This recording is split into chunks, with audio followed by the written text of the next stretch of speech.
Folks, we'll just make a start. I know some people will still be joining us as we're kind of going along, and we can admit them as we go, but I'm aware of time, and we really appreciate you all being able to attend this afternoon. We know that things are still challenging in school, so we're delighted that so many folk have come along. I think more people signed up than possibly will attend, and we've had some notifications that folk are not going to be able to come along this afternoon, but we'll make a start anyway. My name's Susie Smith, and I'm delighted that you've joined us for this webinar. I'm one of Her Majesty's Inspectors of Education. I'm joined by several colleagues this afternoon. We've got Sadie Cushley, Judith Reed and Vicky Morgan, who are fellow inspectors. And we've also got Mo McKnight, who's our fantastic admin support, and our IT wizard Ian Fife, who's come along to record the session so that we can actually share it with colleagues who've not been able to attend this afternoon, so that this can be shared widely. So really are delighted to have you here and welcome. Our focus this afternoon is to support primary school leaders with looking outwards and moving forwards. And we are really delighted to be joined by 4 leaders of primary schools who are going to share some of the very interesting work that they've been undertaking to continue to move their schools forward during the pandemic. We really hope that you will enjoy this afternoon, and it'll be a chance to think about other things than the kind of operational COVID stuff that's going on in school at the minute, staffing, and a chance to really actively engage with the session, hopefully. So we'd like you to use the chat pane for questions and comments, ideas, anything like that. We'll try and monitor that chat pane as our 4 guests talk about their work in their school, and that'll maximise our kind of time with the presenters. And then hopefully at the end of that we'll have time, a wee short time for Q&A or any reflections or thoughts at that point before we finish off. So please do get involved, and we will, as I say, keep an eye on the chat pane. I'm going to hand over to Vicky and Judith just now, 2 of our very recently appointed HMIs, and they'll take it from there. Thank you.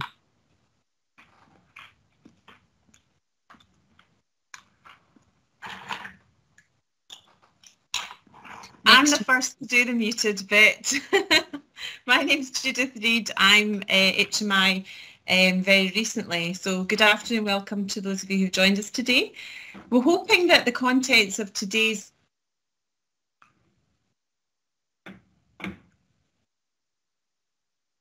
webinar gives you the chance to look outwards to today. And we hope that it's giving you an opportunity, a little window of time in these challenging times, to stimulate some thinking and some reflection based on the speakers today, and get about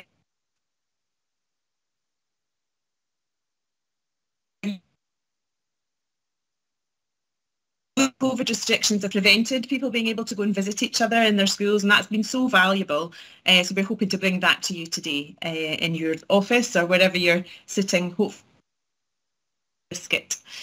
Vicky and I, until recently, as said, were leaders in primary schools, so we're acutely aware of the challenges that you have and are still facing in terms of COVID, and the impact that's directly had on schools and leaders, and that whole idea of the operational versus the way day-to-day life in a school is a huge challenge, because you're finding there's a lot of just the managing of daily COVID.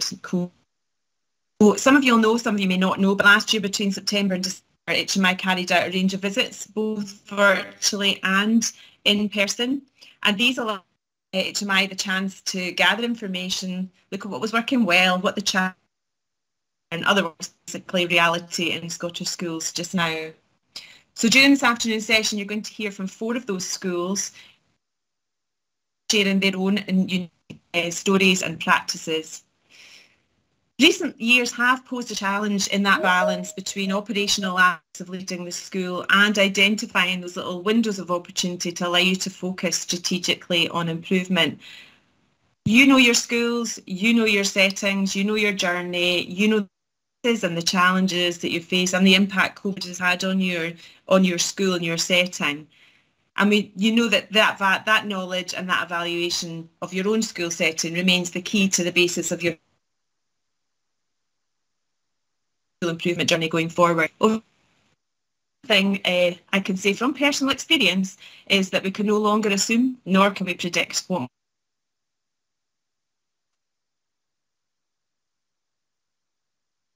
was that notion of leading challenge. Apologies, I think my internet connection is not particularly great. I'm going to hand over a little bit more about improvement journeys and improvement planning. Thank you very much, Judith, and I hope that everybody can hear me okay this afternoon. Reflecting on Judith's final point, we have all learned that we can no longer assume or predict what might happen next. Therefore, it's necessary that your plans for improvement should be flexible and working documents to aid you as you respond to your school's needs. They may need to change as the year progresses, and that's okay. As leaders, you should consider carefully the number of improvement priorities you identify.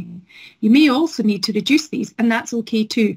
You know your school, its context and its story, and it is vital that you plan what is manageable, achievable, and most importantly, appropriate for your school. All your plans should be centred around your children and your context. Be flexible, adaptable, and responsive to your school needs. The school leaders talking to you today are going to share with you aspects of their school improvement journey during this time. Their practice was identified through the recent visits to schools, although there were many other examples we could have chosen from. Creativity and innovation have been key themes as the school leaders talking today have navigated their way through the challenges of leading a school during the pandemic. Their schools are all very different and their themes are also very different, but they will talk you through their work, and it is definitely innovative and creative. I will now hand over to our colleague Zeri, who will introduce our first speaker. Thank you. Hi, I'm Sadie Cushley. I'm one of the inspectors with Education Scotland, and I would like to introduce Ainsley Burns and Leah Burns from Drura Primary in Highland.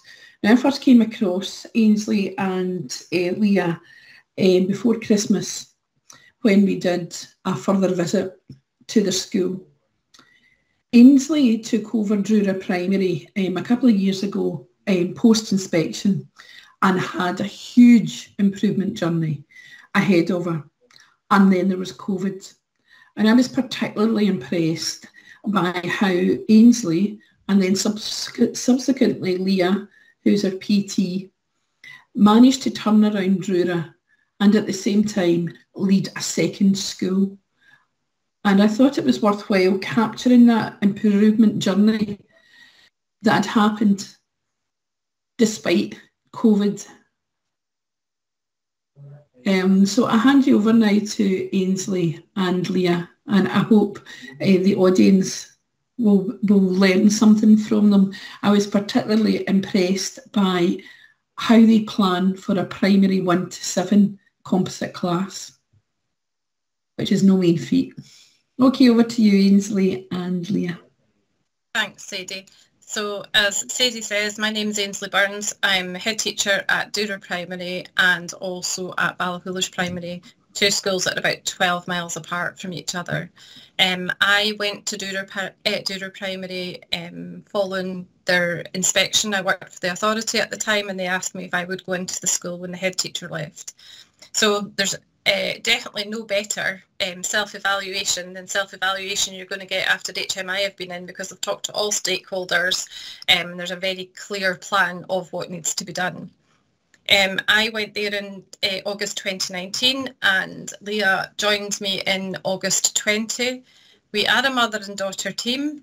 I was put into the school by the authority and I had nothing to do with the appointment of Leah, although if I could choose, I would have chosen. And I think that there's lots of benefits to that. I think we work really well together, probably work too much together in terms of we never switch off from school, do we? But yeah, I'm just going to give you a wee flavour of our journey since HMI came out. So Drura is a school from P1 to P7 and we have 10 pupils in our school.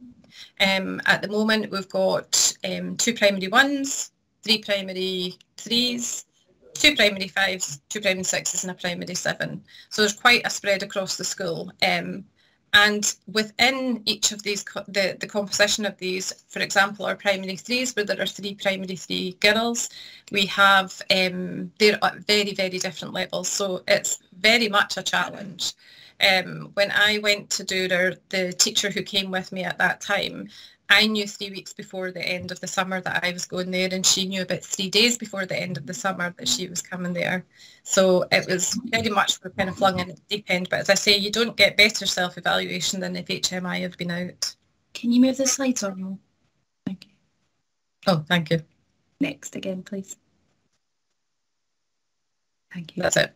So I, as a quality improvement officer, had recently worked with Doura Primary prior to their inspection, and I was there at the, when we had the findings from HMI and when they fed back to us. So I was in a privileged position of having been part of that discussion and then having the report. Now, we were one of the short model inspections, and we were inspected on learning, teaching and assessment and found to be weak.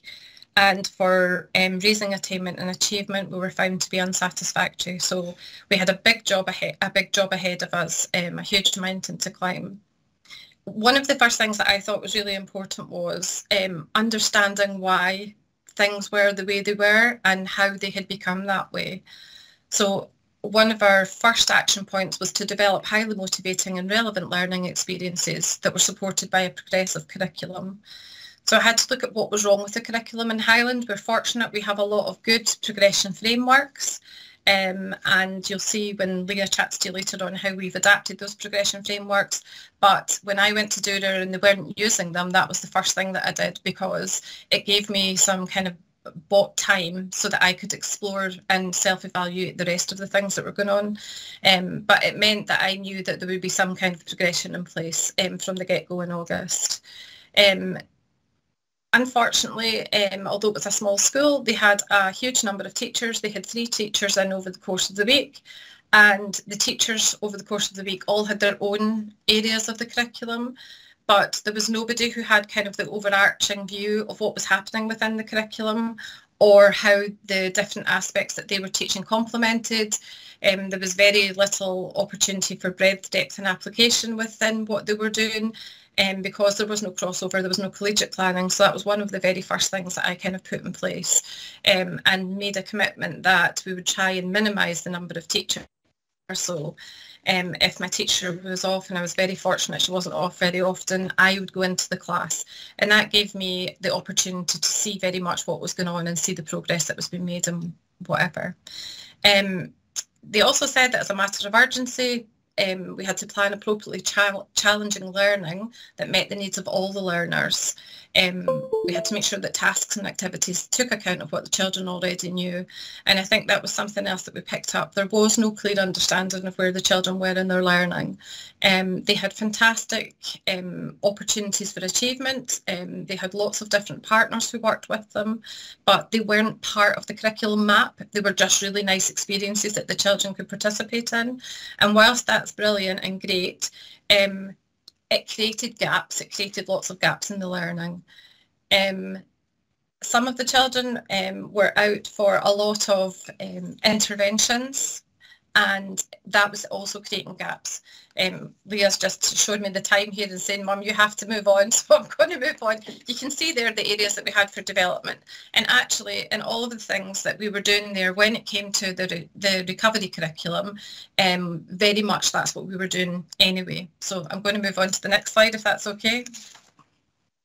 I was worried I wouldn't have enough things to say. So we used the model of looking inwards, looking outwards and looking forwards. We looked at the report, the focus groups, we looked at the data that we had, I looked at the planning tracking that was in place, and we used a range of assessment tools to kind of gather information. Looking outwards, again, I looked at other HMI reports where I could see good practice. We worked with the numeracy and development officers from the authority. We worked with colleagues across the ASG. Looking forwards, one of the first things we decided that we needed to do was look at the learning environment for the children. And that's something that COVID has halted. We've managed to alter the learning environment in the school, but not yet out of the school. But that's something that we'll do. We had a bit of a hard job because the parents were very disgruntled with what was going on at the school, and we had a lot of kind of trust building and relationship building Could you move on to the next one, please? So we started off with the curriculum overviews, the progression frameworks from Highland, and I'm just going to pass you on to Leah now, and she'll talk to you. As part of her PT remit, she was responsible for curriculum development. So as anybody who's ever taught a primary 1 to 7 class will know, it's like juggling precious vases, that if you drop one, then the rest might follow one after the other. So it's really, really difficult. And I think what's really hard as a new teacher into that environment is there's not actually much out there to tell you how to do it or what's effective or how's it going to work for me. And that's really difficult. And I think I looked at the primary curriculum maps that I was very familiar with and had used in lots of contexts and thought, hold on a wee minute, this just doesn't work for me. I'd spoken to other primary 1 to 7 teachers and said, what do you do? And nobody said wing it out loud, but that was kind of where people were going with it. It's really difficult. So I decided, no, I need something more secure here. I need to make my job easier. So I took the 3-year overview and looked at it and thought, well, why would I teach space in year 1 within first level and then space in year 3 within second level? That just makes no sense and doesn't fit my context. So basically I just looked at it and went, right, what does that look like from early to second? What does this look like from early to second? And then split it across the 3 years. Next slide, please. So I did that with the health and wellbeing. If you look at that one on the left, that's perfect if you're in a straight set class. If you're in a multi-composite 1 to 7, it's terrifying. You look at that and you go, oh my goodness, how am I going to teach that in 1, 2, 3, 4, 5, 6, 7 all at the same time? So breaking it back, taking it all the way back to early level, first level and second level, and then trying to match the things that fit together and bundling things together. And that's what I did.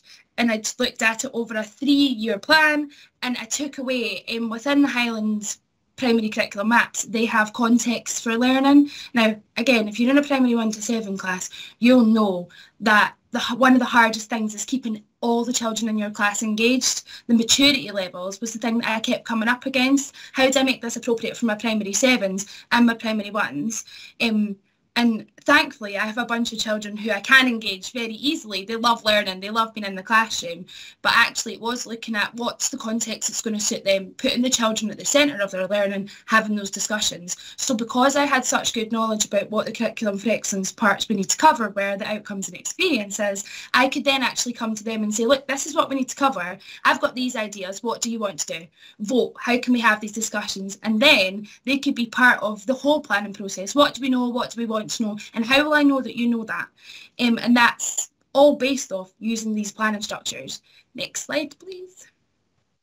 I think key is to know your context and know your children and understand where what that learning has looked like for them, and that was very much something that we had to find out when we took over in Doura. And I think I started off small, so that science planner there, as you'll see, that was my first ever like long-term planning, my long-term planner using this format of planning all the way from early to second. I then had to take the bigger planners and go, right, well, what does that look like across the year? And now I have a very extensive year planner based off my curriculum overviews. But the other thing is we've actually had to have a shift in teacher at some point, and it's been great for them because they've walked in and the plan's just gone straight on. There's been none of that gaps that we worried about before. There's not been a lack of consistency. They just picked up and run with it. And there's been total continuity in terms of the learning and teaching for the children. And actually that lack of continuity was a big problem in terms of how Doura ended up in the position that it did when we took over. Next slide, please. So this is our assessment schedule that I'll just basically touch on. This is how I keep myself in check. It looks really rigorous, but it gives me plenty of opportunity to, and they're not sitting down, they're not sitting writing assessments, not like that anymore. It's all about on the floor. If we're doing phonological awareness, for example, my play stations in the morning can be set around that. If we're trying to do numeracy diagnostics, as the children are playing, I can be slipping little questions in here and there. But creating this assessment schedule ties in so nicely with my planning because, yeah, I've got my outcomes and experiences, but actually it's not as rigid as this is what I'm going to teach this term. Obviously, I have to then suit it to the children in front of me and where the children are. So I can use this assessment schedule and make sure that that's still fitting in with my planning and tweak my planning as I go, but actually still have that whole overview of, well, we're still going to try and cover this within the year. It might just be within different contexts than what I initially envisioned. Next slide, please. So, Next slide, please. Yeah, lockdown learning for us, we had two very different experiences of lockdown 1 and lockdown 2. I think lockdown 1 was very daunting for everybody. We learned lots of lessons and did some self-evaluation from that, and how we taught in lockdown 1 was very different to how we taught in lockdown 2. And again, very much we had to use the context of the children that we had, and although children weren't outside playing with each other, children in Doura are very isolated. They wouldn't even see anybody else in the garden next to them or anything like that. So we created like lunchtime clubs, bring your lunch along and whatever. We did some quizzes and just lots of learning activities, but lots of fun activities too. Next slide, please. The recovery curriculum there as part of our school improvement plan was an authority-wide plan that all of us, not just authority-wide, kind of nationally, that recovery plan, but actually that fitted very much into what we were trying to do anyway in Doura, following up in the actions from the action plans from our original inspection. We wanted to kind of, we shared that first slide with parents, but it didn't really mean anything. It didn't give them any context. So we created this On the Road to Recovery at Doura Primary School, and it was recovery from our inspection, and it was also recovery from COVID. We kind of talked the parents through the things that we did under all of these, and it was just nice and simple for them. And the good thing was the response that we got back was, we know that's happening in your school because our children are telling us exactly what you're telling us, which was really good. If you want to move on to the next slide. That's just a wee bus. The next one, please. Thank you. So this is what our timetables look like. Now, the reason we've included these is not because we ever want to go back into lockdown, but it's because this was based then purely off what we did from our planners. So because we had these strict planners in place, absolutely we can't plan for all eventualities, but hopefully over the next 3 years, there should be some continuity no matter what happens. So there should be the opportunity that if, heaven forbid, we ever went into lockdown again, actually we know where we're teaching them. And that's why our second lockdown, I feel, was much more successful, much less of a break in their learning. The children were progressing, there was a lot more live lessons. I was much more confident in what I was doing. But see, when I came back into the classroom in February, I didn't feel like I just lost 6 weeks. No, I very much felt like we were just still running, we were still going and we were ready. And I think that all comes from that really in-depth planning, the things that have been embedded before with the previous teacher around using the Chromebooks and all of those things. And I think that just really helped us to move forward. And I think the huge focus that we had on expressive arts and play and health and wellbeing within lockdown is something that we've really tried to emphasise moving forward. And actually just now we've got a Creative Minds programme going on, not within Doura context, but within our Ballachulish context, looking at lots of different skills and helping the children to kind of recover from where they are and moving forward. So yeah, I think that's it from that one.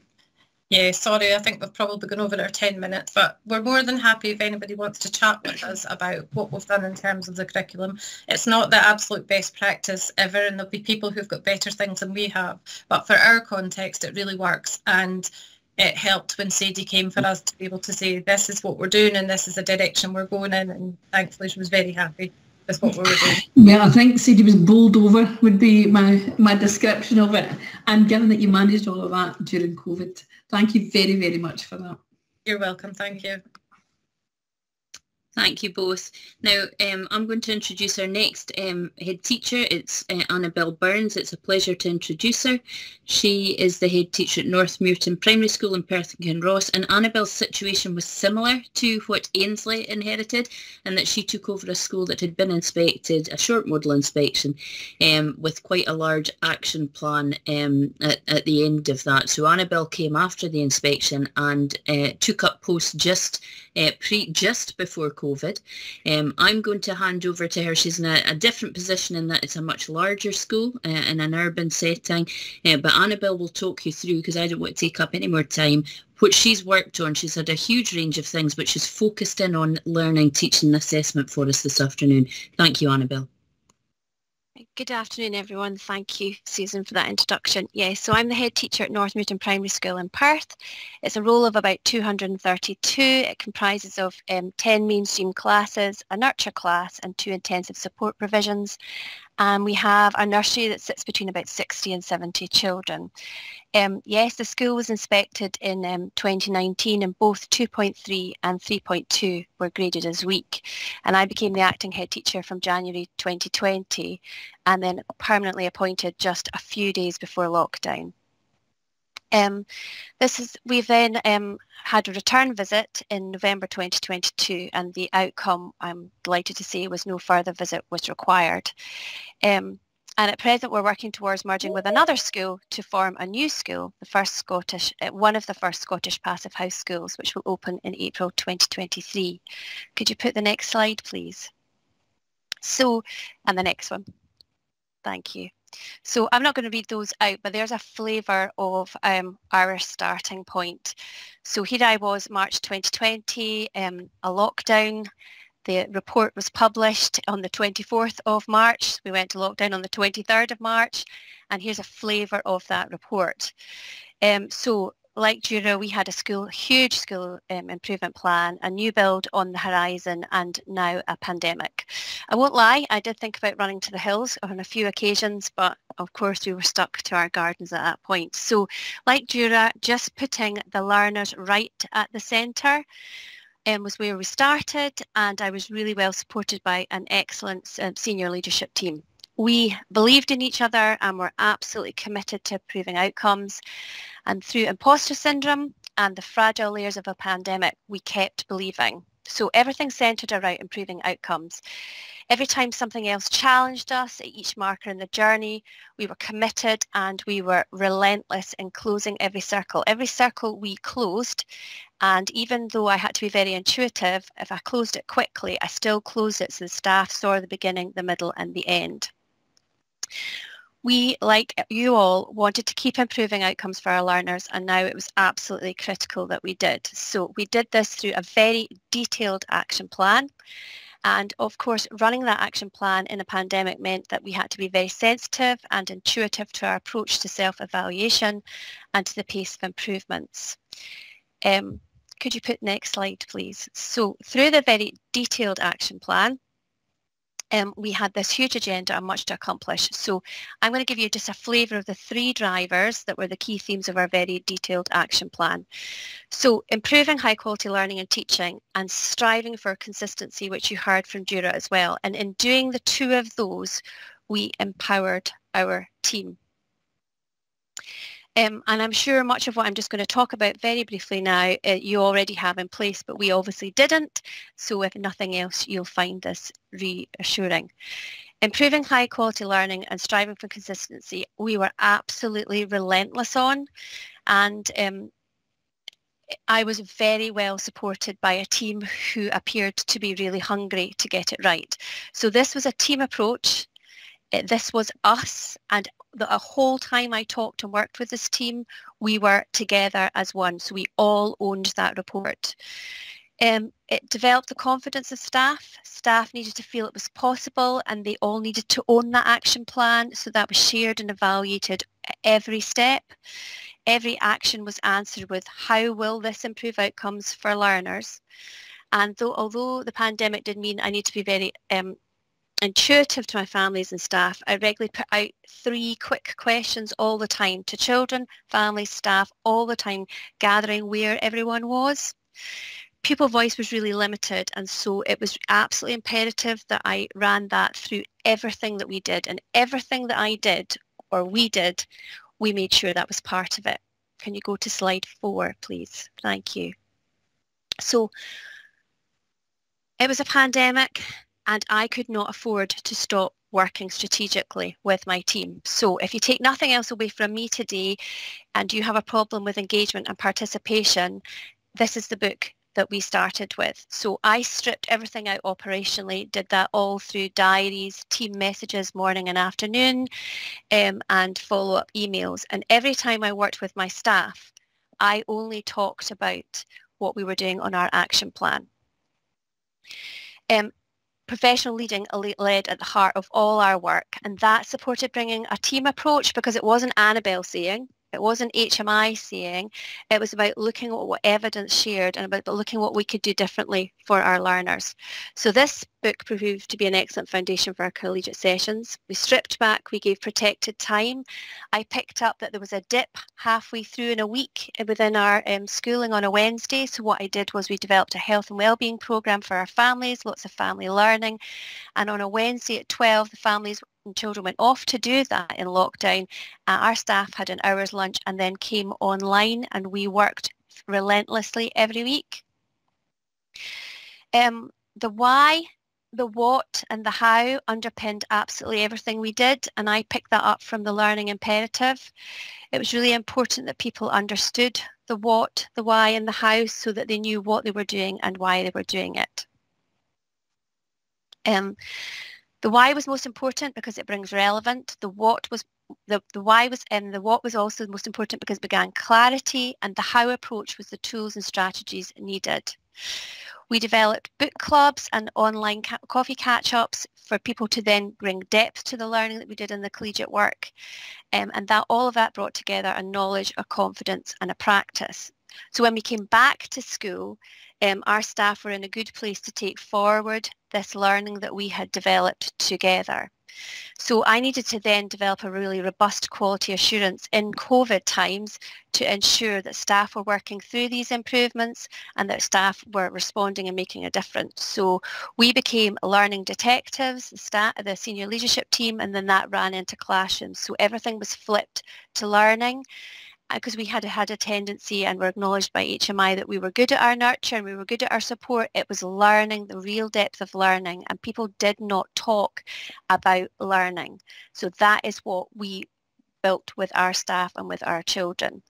We did things such as walkthroughs because we couldn't be in classrooms all the time. So we did walkthroughs where we graded on volume, learners on task, behaviour, use of staff, type of activity, because we'd went from engaging with learners, it was about the flow of learning that children needed to get into. So we did walkthroughs and we would grade them and under poor, acceptable and good, and put them into pie charts. So it was a visual for our staff to see that shift and to see whether our children were having real engagement. We also did a roll-up sleeves approach where we bubbled ourselves and we went off to classes, and that wasn't formal monitoring, that was working in and alongside our staff, so we could get a temperature feel and really talk with our children and our teachers on an equal plane, so that when we did our monitoring, our staff were feeling much more confident because they were used to us being in and out the classrooms, and we did that through very careful bubbling, obviously. When we went on to our monitoring always had a very clear focus, linked back to our action plan, and it involved discussion with children's staff, and everything was triangulated. When we gave feedback was specific to the members of staff. It was also feedback was specific to our whole staff school feedback, and it also identified areas where we were seeing good practice for the staff to then go and see. So we were always building that consistent approach so that staff knew where they were, and we're getting an understanding of where the children had come before and where they were going afterwards. Again, because of COVID, we did a lot of work around shared standards, and such books as Engaging Learning, learners helped support developing that, as well as looking, as Dura referred to, looking at reports. What we did with HMI reports was, yes, we looked for good practice, but we looked for our staff to see where weak was to satisfactory, satisfactory to good, good to very good, so people understood where they were and where they were going to. Could you put slide 4 on, please? I think I forgot to say that, the next slide. Okay. The professional collegiate work that we did, we also did when the adult changes everything. When the adult changes, everything changes, and that led you to think about having a school way. This is how you do it in terms of behaviour. So we took that to create a co-authored document which had shared standards for all practitioners. It provided the certainty in a time of uncertainty. So everything that was introduced, developed, explored and discussed began with the what, the why and the how, and that was shared back always with staff, and that included the Higgius aspects and the GTC standards. And what we found that was staff loved it and they shifted. So this co-authored document has absolutely everything to it, and we continue to engage with that. We really unpicked through our professional collegiate work learner engagement and the flow cycle. That has really helped with us understanding what we need to do within our school day to get engagement. We developed planning, something similar to Dura, and ensured we had pathways because they were not in place, and we developed bespoke health and wellbeing pathways for us. We had unpicked all the way through our collegiate work that moderation cycle, that learning and teaching assessment cycle, and we then created our own one for Northmuirton Primary School. Again, this all gauge shared consistency across our school. We developed a very intense assessment framework. Dura, that was good to see yours because I was smiling there because we had some similarities, very prescriptive, but so that we had that consistent approach. And we built that into our classroom organisation and standards, and then eventually into a learner journey, which I'll just finish with. All of our monitoring featured on all these aspects, so staff knew what we were looking for, what we were coming for, and then we fed that back. So we triangulated at all stages, and we included the learners in every aspect of that. So you would find it wasn't only me with a detective hat and the Pink Panther music on going around the school looking and talking about learning. Children were doing that too, and that really helped shift everyone to talk about what they were doing, and also put more of a precedent on it, that learning was why we were here at school, and this is what we were all about. And my final slide just takes us to our learner journey. So excuse the rather twee little people at the side. They are going to be changed. We just haven't found two little people that are not quite so twee.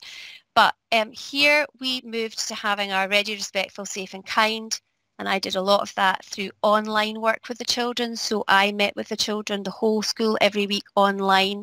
I did videos when we were in lockdown that went to homes and had people come and tell me when I was out in the community, you're the lassie. I was pleased that I was called the lassie, that was on my phone last night.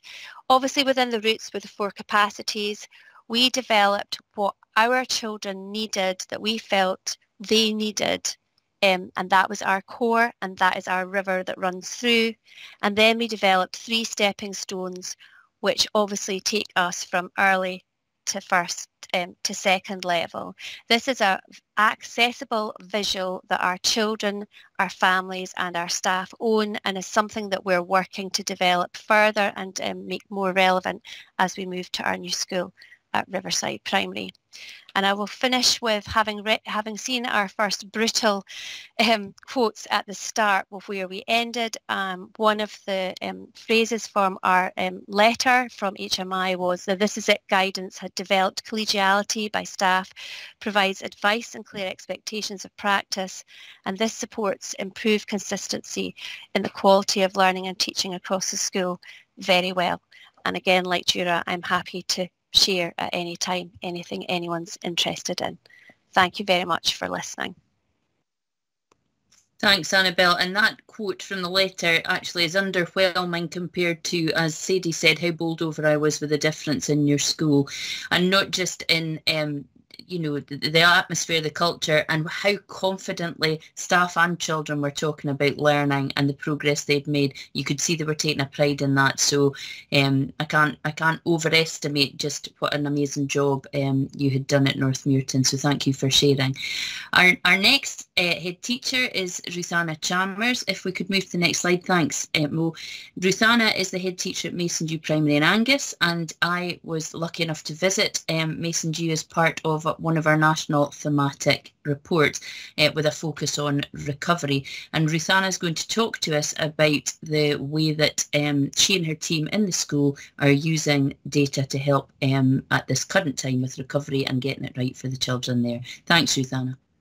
Thank you very much for inviting me along to speak this afternoon, and many thanks to Dura Primary in Northmuirton. It was really good to hear your journeys.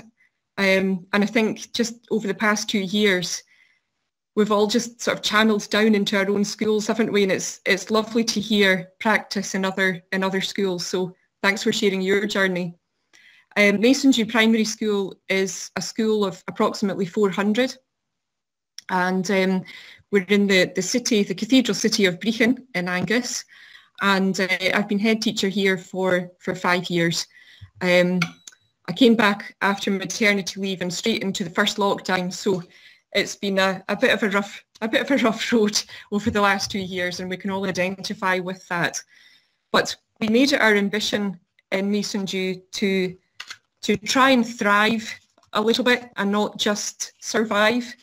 And there's certainly been moments where it has just been survival mode, but we've tried to think of new and different ways to work and to improve our practice at Mason Dew. Next slide, please. So for us, I don't know how clear that is on your screen, and I'll try and talk through it a little bit here. About this time last year in Angus, head teachers were encouraged to use this data-driven dialogue template. I think it perhaps originates in America, but it's a model which encourages practitioners to really think about data-based facts and really kind of grounds teacher judgment in evidence. And when I talk about data, I'm not just meaning that core assessment data. I'm also thinking about people's perceptions, people's ideas, and evidence that is gathered day to day as well. So this template really encourages practitioners to really think about their predictions, what they think is right, and then encourages people to think about which data sources they might go to in order to find out if their predictions are accurate. It then encourages you to record your observation findings and then consider what else is missing, what do I still need to investigate further, and then from that point, what do we need to do now? So in Angus, we were encouraged to use this template to help us write our standards and quality reports last year and kind of feed into our school improvement plans.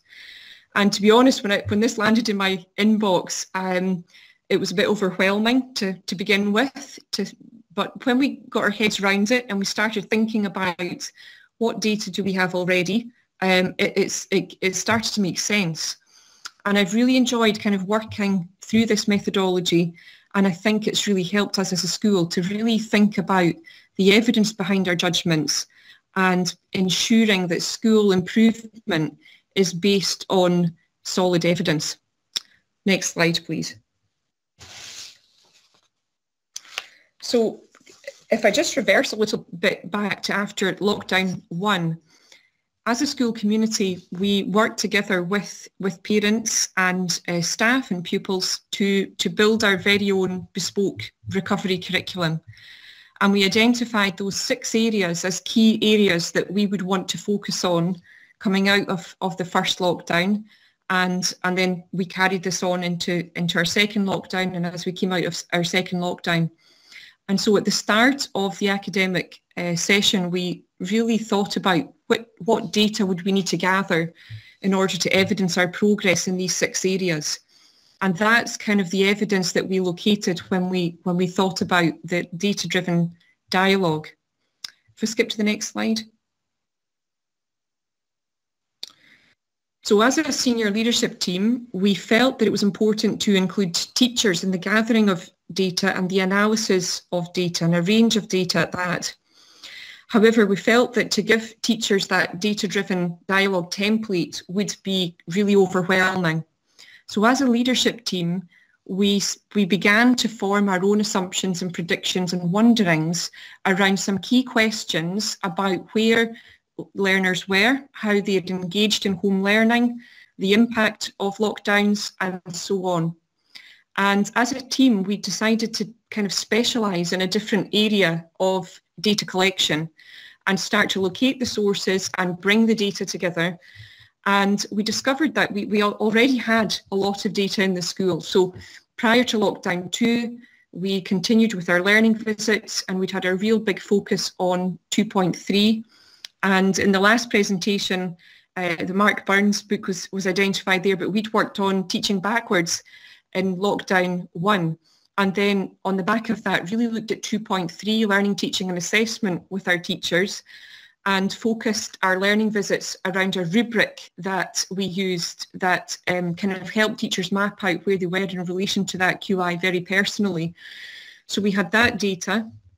We had data in terms of engagement with home learning and also feedback that parents and families had been giving us on a weekly basis during lockdown 2. And then we had the data from the children themselves. So we had pupil focus groups, we did some questionnaires and kind of centred around the key themes of our recovery curriculum.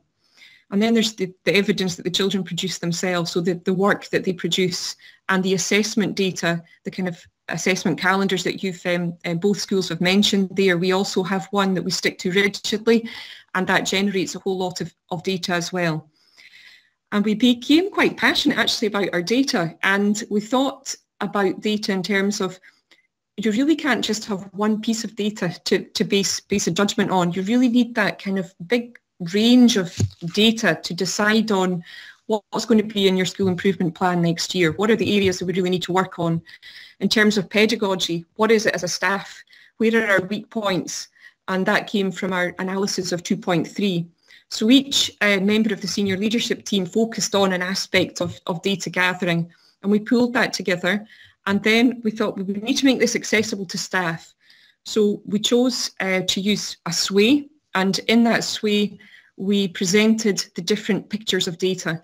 So some of the data lended itself to be, a sort of graph form, pie charts, and then just summaries of evidence that we'd looked at and analysed ourselves, so very evaluative statements presented in that sway as well. We cut the data in different ways too, so we looked at gender, we looked at in classes, in particular subjects, so there was a whole vast range of data there to kind of navigate around. And we knew that that would be overwhelming for our staff. So what we did was we carefully presented it in this way to make it accessible to staff.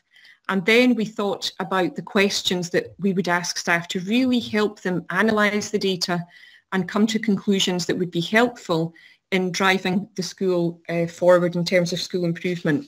Next slide, please. So here's a snapshot of some of the questions that we asked. We asked a lot more than what's on the slide there, but we started just looking at teachers' current class. So the teachers looked at their current class. We encouraged them to work in stage partners, and they analysed the data together. And I think this is a real good platform for moderation as well. Not just looking at the end product when it comes to moderation, but making sure it's embedded in everything that we're doing. And so they worked together in stage partners to really analyse the data that was generated and pertinent to their particular stage. And then we looked at whole school data and asked those questions about what's the data telling us, thinking about what's the story behind the data, where are our strengths as a school, where are our kind of weak points. And then at that point, this was in the May in Service Day last year for us, they at that point knew their receiving class, they knew the class they would be taking on. So they looked at the data that was sitting there for the class that they would be receiving. And this was a really great start to transition from year to year.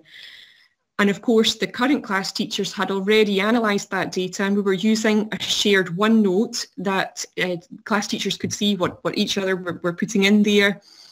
And so we asked questions around looking at the data, looking at the analysis of the current class teacher, what will your focus be? What will your top priorities be? And then we started making sense of the data in terms of how is it going to impact pedagogy? What pedagogy do you think you're going to need to be using? What methodologies? Even thinking to your timetable, will there need to be more weighting to literacy rather than numeracy? Look at what the data is telling you. Where are the gaps? Which assessment tools are you going to use to show improvements and impact as you move throughout the year? So we found that was a really good platform for transition, for continuity, for being aware of the gaps before you're receiving the children. And it's also, it involved a lot of trust as well between teachers. And I'm trying to help our staff to kind of understand that it's not just the data that your class produces that you're responsible for. It's a shared ownership. They're our children and it's our data. So a lot of trust sort of needing to be built up to this point. And of course, that's all founded on good relationships as well, and sort of that non-judgmental approach. Next slide, please. So this just gives you a really brief picture of kind of some of the things that teachers were inputting, and this is the shared document that I mentioned. So you could see what each other were adding. And then next slide too, please.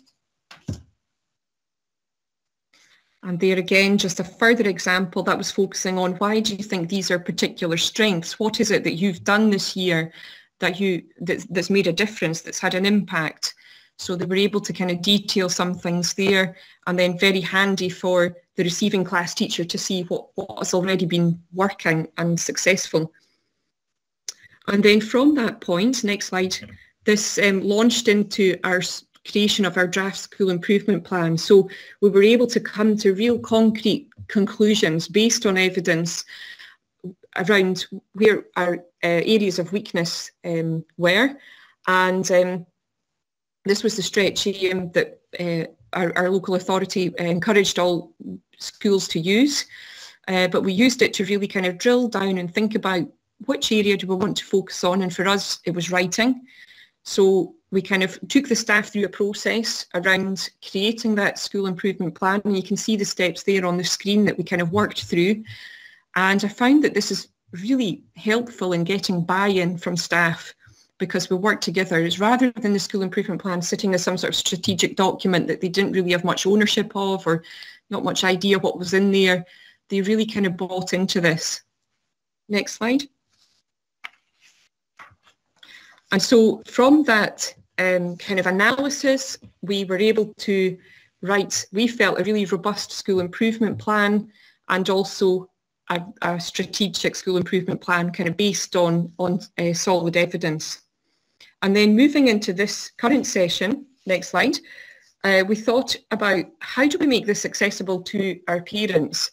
Because in a roundabout way, they had fed into this through kind of questionnaires and kind of gathering their viewpoints. So we decided to create infographic style versions of our standards and quality and school improvement plan. And I've shown examples of these on the next couple of slides. So if we just looked at the next slide, that's just a summary point around kind of our gaps and deficits as a result of COVID-19, and then also what had gone well, so elements of home learning that had gone well. And then if we look at the next slide, this is what we're going to do about it. So here's our school improvement plan, a very parent-friendly version, and this is what we're using with our children as well to encourage them to help us evaluate our school improvement for this year. So the purple section is kind of around culture and ethos, around our theme of school improvement. The middle section is looking at high quality learning and teaching. And then the green section there is how we're going to assess, how we're going to measure impact around... Could I interrupt for a wee minute? I'm just wondering if you could go through the rest of your slides quite quickly, so we'll put some time for the last... No it's problem. Really, really useful, and people are really, really loving it, but just so we've got time for the last... Yes, sure, no problem at all. I'll go up a gear. So next slide. What we wanted to do this year, rather than think about the questions at the end of the year and kind of get all that data gathered together, we've kind of taken staff with us on the journey throughout the session. So we've started with our key questions and assumptions based on the school improvement goals, and kind of revisiting those throughout the year, gathering data to kind of keep looking at the data, readjusting our assumptions, and what do we do next, asking those types of questions. And then the next slide just shows how we kind of capture some of that information. Again, it's a shared document, so teachers are very aware of what one another are inputting into that. And then the next slide shows how we're looking at planning, tracking, sorry, if you just skip again, our planning, tracking, and attainment discussions. So our first round of discussions, rather than gathering new data, we looked at what the previous class teacher had said. So there you've got P2, what those teachers had inputted into the document, and then primary 3 teachers, what they were seeing. And it was quite interesting because there were differences. So again, that provides a platform for moderation as well. And then if we skip to the next slide. So when we're speaking to teachers about planning, tracking and attainment, we're looking as well at the school improvement plan. And so there's an example of a discussion that was had with primary 7 teachers and how the school improvement plan relates to them, how pertinent it is to them, and what their next steps are specifically to primary 7. So each year has had those discussions kind of throughout the academic session. And then if we look at the last slide, this is my last slide, you'll be glad to know where am I now. So moving forward, really need to narrow those sort of evaluative questions so that we get even more good data around that. And we're noticing that different year groups have very different data pictures, which is throwing up all sorts of questions in my mind about school improvement plans. So we need to think about that moving forward, and just kind of writing our standards and quality report as we move through the year. That's what we've been doing this time round, rather than leaving it to the very end, as I'm very guilty of doing. So I hope that's been helpful, and sorry if I've gone over time, and I'm happy to take any questions or share anything that might be of use to anyone. Thanks very much. No, that's great. Thank you very much. And sorry to interrupt you, because you've got lots of slides with really useful information. And can I just introduce now Jackie Blair from Turbolton Primary. And again, we met Jackie on Thematic for Outdoor Learning, and she's got lots of great photographs.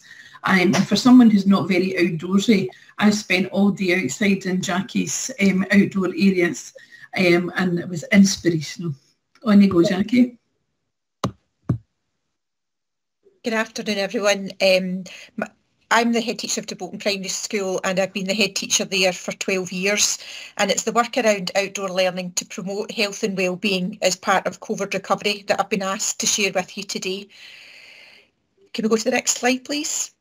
So to give you some idea of our context, our school serves the rural village of Turbolton, the hamlets of Stair and Failford, and around 10% of our school population come from the surrounding farms.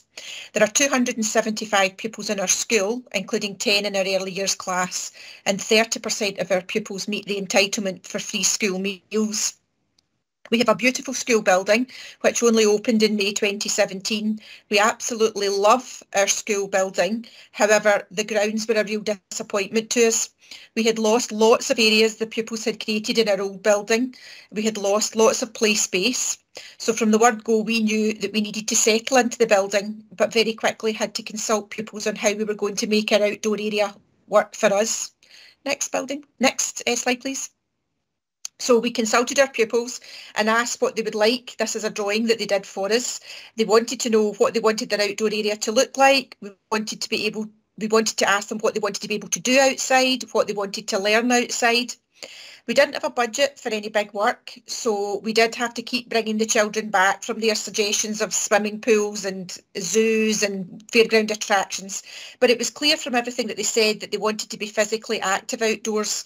They wanted to use fire, they wanted to get dirty, and they wanted to grow things that they could eat. Hobbit holes were mentioned during one of the first consultations, and this really stuck with every group. At every meeting they talked about these hobbit holes, so this is where we decided to start. Next slide, please. You'll see over in the left-hand photograph we didn't have great grounds to work with. However, we made the most of what we had, and on the right-hand side, you'll see the first area that was produced. It was produced purely from donations from parents, and with the manpower of staff and parents, farmers are always a great place to start. They've always got things lying about the farm, and they've always got machinery that can help you do things, and that's what we did. Once we had a small working area, everything just began to grow and grow from there. By 2020, almost all staff and pupils were very positive about our developing outdoor area, and everyone was beginning to find curricular links and were happy to pitch in to develop the area. We did have some resistance from parents and from a small group of staff around our outdoors in all weathers attitude. However, along came the COVID pandemic in March 2021, and out of all the most dreadful things that happened and the heartache the pandemic caused, we harnessed the push towards outdoor being the safest place to be, and our outdoor working went from strength to strength. Next slide, please. We now have areas to sit. This is an area that can be used to bring groups of children together to explain an activity or to recap an activity, and can be used for pupils to share their learning. Pupils often use it as an area to bring work to complete, and it's also just a great space to hang out with their friends and talk and relax. We have an area to play and develop our physical fitness. We ensured this area was suitable for our youngest pupils, but also had some challenge for our older pupils. Whilst we did invest some money in a trim trail, we spoke to our parent council nicely and they gave us some money, we'd found that tractor tyres probably produced the most fun and physical exertion. We now have a potting shed and a polytunnel, which are used throughout the year to grow flowers and fruit, vegetables and herbs, and both of these are used with all classes. These areas are now so popular that we've actually bought an additional polytunnel recently with the help of grant funding. We're currently developing this area with our school intergenerational group. Our intergenerational group is great for our village and has helped to really build a sense of community in our village. We struggled initially to encourage males to the group. However, our potting shed and polytunnel has really helped with this.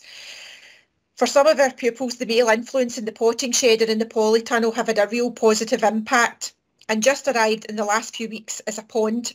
The plan for the pond is to help increase wildlife around the school, but also to help many of our pupils who love fish and were looking for animals to care for. The outside fish mean that they don't need a home for the summer, and that they will also have minimal input over the summer holidays, and we will be able to get this done by a member of our community just popping into the school playground a couple of times per week over the summer. At every stage we consulted our pupils, looked for possible funding sources and linked what we were doing to the curriculum, our COVID plan and of course our school improvement plan. Next slide please. Our growing of fruit and vegetables is progressing well, and pupils are enjoying eating and cooking with their produce. The growing of our own produce has really helped pupils to try new foods, whether it be the ingredient raw or in some of the recipes which we cook on our open fire. It allows us to have some great discussions around healthy eating and what foods are good for our bodies and what are not so good for our bodies. This new love of fruit and vegetables for some of our young people have led to families developing their own vegetable plots at home, and that is just lovely to hear. Next slide please. Our outdoor area and wider community green spaces became our focus for the COVID recovery because we recognised the health benefits of being outdoors. Many of our pupils had gained weight and staff, and many of our pupils spoke about being fed up. They spoke about spending long periods of time indoors. And we noted that when they were outdoors for longer periods of time, pupils seemed brighter and were becoming more active. We probably didn't harness outdoor learning enough after the first lockdown and were perhaps too focused on recovery of literacy and numeracy skills. During the second lockdown, we did not want to add to the weight gain or the low moods that had been identified during the first lockdown. Therefore, each week our remote learning had a focus on different aspects of outdoor learning and further suggestions of fun outdoor family activities. Our council outdoor learning team were developing maps of the local area with places of interest and suggested walks, and we pushed for our village to be mapped, and we shared these with our families and encouraged them to use this. In our school building, we had a key worker childcare hub and a vulnerable learner hub. Combined, this made up for around 50 pupils still in school during the second lockdown. Staff involved in running the hubs committed to at least 50% of each pupil's week to be outdoors. Within the vulnerable hub, we had the majority of our most difficult to motivate pupils. Many of these pupils were reluctant learners and at times could present with challenging behaviours. Having said this, we found that involving them in our plans to ensure that 50% of their learning would take place outdoors seemed to excite and motivate them. We noted almost immediately that most pupils seemed more relaxed and more ready to learn when they were outdoors, or they knew they soon would be heading outdoors. There were a few who initially saw outdoors as a reason to be a bit silly, but this soon passed.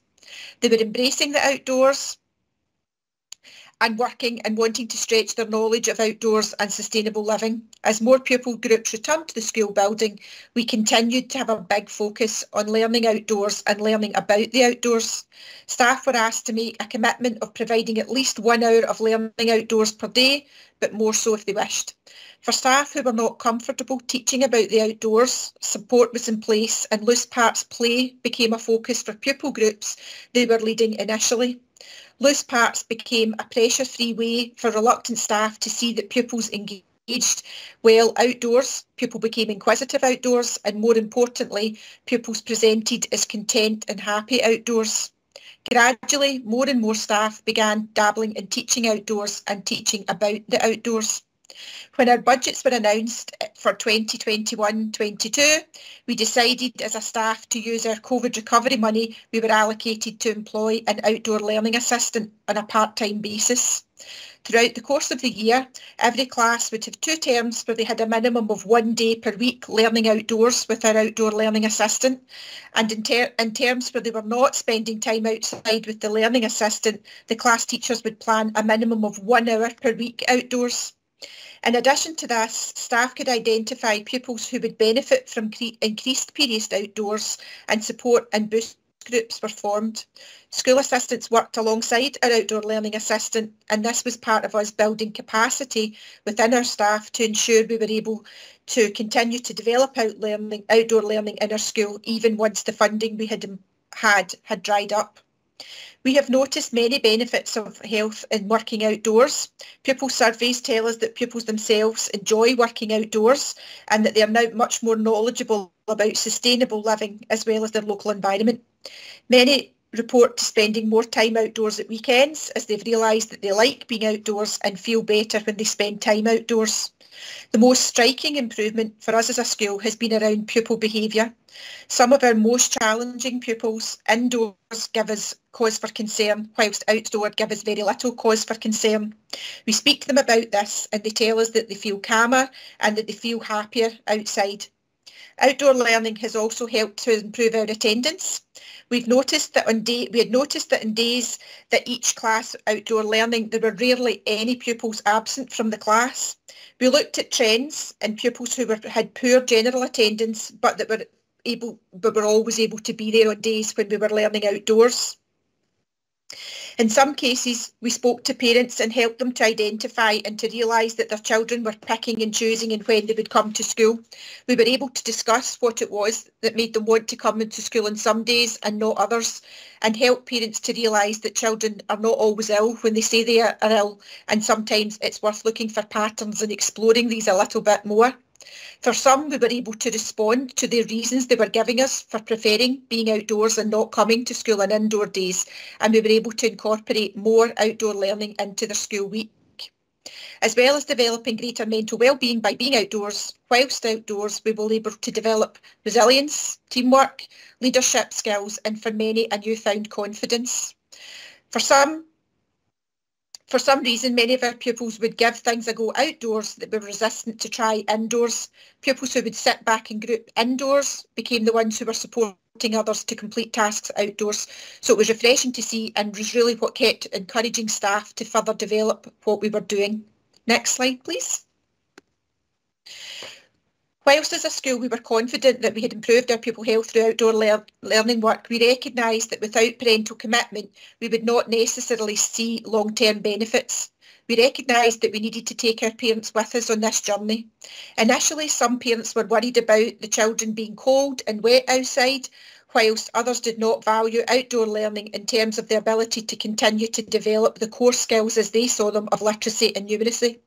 Firstly, we tackled the worry of children being cold and wet. We applied for grant funding to buy wetsuits and waterproofs for those who didn't have them. We set up an exchange station to collect old suits from parents where they could swap for new suits if the children had grown out of them. We produced leaflets about appropriate clothing and we taught children about layering up. and how to dress themselves properly. We were amazed at how a decent pair of socks could make all the difference to our children and prevent their feet from getting wet when inside their wellies. Once we'd made headway, we started to bring parents into our school grounds to work and see what we were doing. We encouraged them to share their children's learning journey outdoors, and they were happy to see what we were doing outdoors. We demonstrated literacy and numeracy skills that were being developed outdoors, but also explained how improved mood and resilience helped children once they returned indoors again. Due to COVID, we were not able to have our parents inside our school building this session. However, almost all of our parents have been able to join their child in school on their learning journey in our school playground. We now have massive support from our parents, and you will see in the middle slide that two of our parents who have their own cleaning business actually ran a raffle at Christmas to offer a free house clean, just to raise money to try and help us with our outdoor area. Next slide, please. Next slide. Oh. Whilst learning outdoors within our own playground was and continues to be fantastic, we also ventured into our local community and have used this to extend learning. This allowed us to increase challenge and develop pupil stamina, for example, physical challenges through longer walks and cycling. We deliver play on pedals in our early years class and cycle training to all pupils from primary 1 to primary 7, and are proud that last session of 191 pupils in P1 to P7, we managed to get all pupils riding a bike independently with the exception of 3. We then worked with our active school staff to map local cycle routes of varying lengths and difficulty, and we were the first school in the authority to have pupils complete and pass Bike Ability 3 training, which is often reserved for secondary schools. Whilst out in the community, we were challenging thinking about keeping our village clean and tidy. This led to a group of pupils leading on a campaign to reduce dog fouling. Not only did this really develop our pupils' communication skills, it also improved their confidence as they saw the village react positively to their campaign. Road safety was also a big focus in our local village. There are lots of farm traffic and also heavy goods vehicles pass through. We had to ensure that whilst we were encouraging pupils outdoors and developing their love of the outdoors, we were not exposing them to further danger. We worked and continue to work with pupils to develop their ability to risk assess their own local areas. We are not risk averse and recognise the benefits of some risk taking, but this must be measured and must be supported by the correct people. The newfound love of the outdoors was leading to some pupils travelling to the wooded area just outside the village in their own time, and we knew that pupils liked to play in the local burn. We wanted to ensure that doing this, pupils were aware of the risks and were keeping themselves safe. Rather than discouraging the pupils from these areas, we worked with families and in particular our older pupils to risk assess the areas they wanted to play and develop guidance for safe play. And then the last slide. Our COVID recovery plan also ties into our ongoing Pupil Equity Fund plan. And over the past 3 years, we have further developed outdoor learning at South Ayrshire Council's residential centre, the Dolphin House. Dolphin House is situated in the Culzean Estate. It has specialist instructors and offers a wide range of outdoor activities from teal building to abseiling and everything in between. Our primary student pupils have attended Dolphin House for many years. However, recognising the benefits of the work that takes place there, we decided to begin taking groups of younger pupils as part of our nurture work and efforts to improve their health and wellbeing.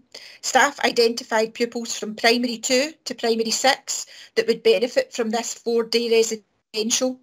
Pupils could be selected due to challenging behaviours, lack of motivation in school, family bereavement, additional support needs, and for many other reasons. Since returning from the lockdowns, pupils in this group have included pupils identified their parents as struggling at home and causing distress at home. Many of our families had struggled to manage their children at home during lockdown and were looking for reasons out with the family home for this. Many parents were looking for formal diagnosis of ASD and ADHD. It was often the case that we were not seeing these behaviours in school. An extended period of time with pupils gave us a much valued opportunity to get a rounded picture of the children and how they were functioning over this period of 4 days. Over the 4-day period, staff developed worked alongside the staff at Dolphin House, and we were able to develop strong relationships with the pupils, which would continue when they returned back to school. We were able to provide opportunities outdoors that we couldn't provide in school, such as beach studies and hill climbs. Pupils developed resilience and became very proud of their achievements. During their time away, we were able to see children go through routines that they would generally do at home, such as personal care and organising their own belongings. And this helped us to feed into our plans to support pupils when we were back at school and provide the much valued feedback to parents.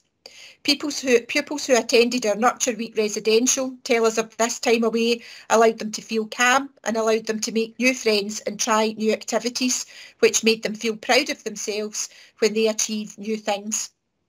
So in summary, our outdoor learning is wide and varied, but as a package provides a great way of supporting the health and well-being of our pupils.